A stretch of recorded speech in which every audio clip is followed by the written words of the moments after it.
In most parts of the world, people buy land. Here in Dubai, Sheikh Mohammed builds it with the one resource tiny Dubai has in excess: sand.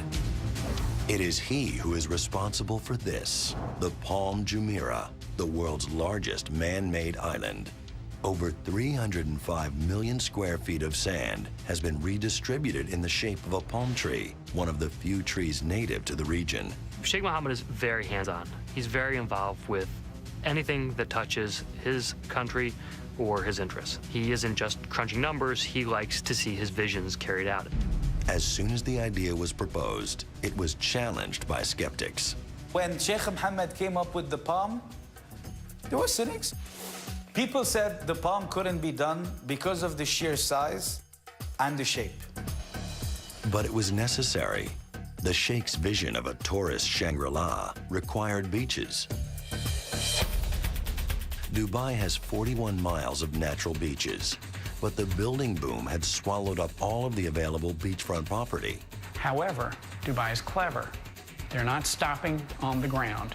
They are actually extending their land area out into the sea itself.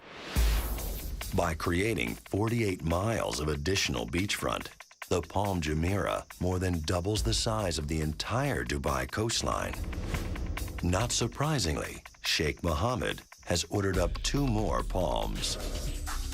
Once completed, the twins will join the Palm Jumeirah as 3 of the rare man-made structures visible from space. To build the Palm Island, it took 93 million cubic meters of sand. To build the second palm, it was 123 million cubic meters of sand. To build the third palm, it's above 800 million cubic meters. And as part of a constant quest to push engineering and design boundaries, Sheikh Mohammed was presented with an even greater challenge. The palms are a very beautiful projects, but they're not true island destination. They're connected to the city by a bridge. We thought of a concept of building 300 man-made islands and shape it like the world. So how do you build an island, or in this case, a whole new world? You have to take 3 factors into mind. First is protecting the island.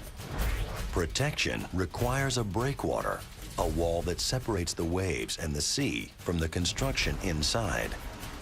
For the world, 37 million tons of rock, forged from the Gulf, were used to complete its breakwater.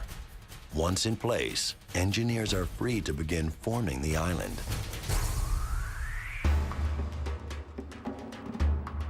To build the island, you need sand, and you cannot use desert sand. You can only use marine sand, seabed sand. Desert sand doesn't work because it is finer, while marine sand has been introduced into that underwater environment, and its denser, more jagged grains are not easily flushed away by the tide. The sand has been under the water and it's used to the seabed. It's used to the water itself. So we use sand which has already been there. We're not introducing anything new.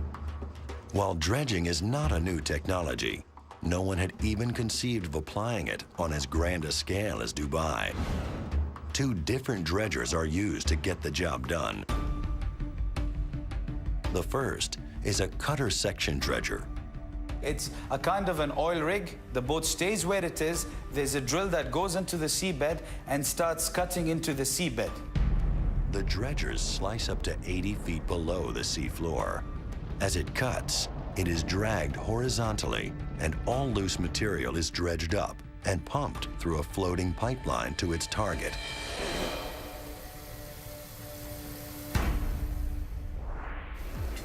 The other method for collecting sand is the suction hopper dredger. It acts like a vacuum machine, which basically hoovers the ground and which stores the sand in its belly and come back and start reclaiming.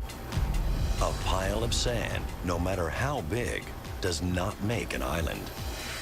In order to turn sand into solid ground, Dubai's engineers use a process called vibrocompaction.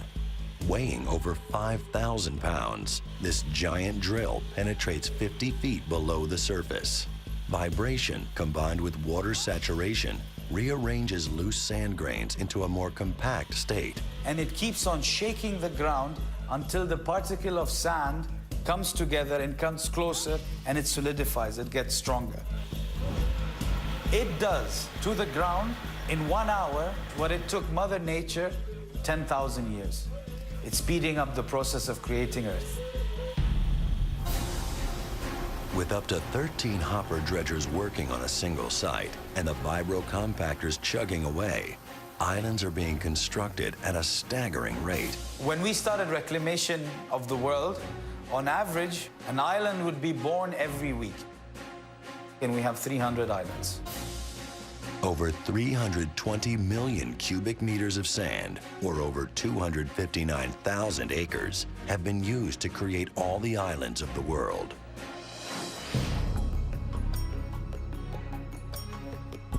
With sand in seemingly limitless supply, there appears to be no sign of a construction slowdown.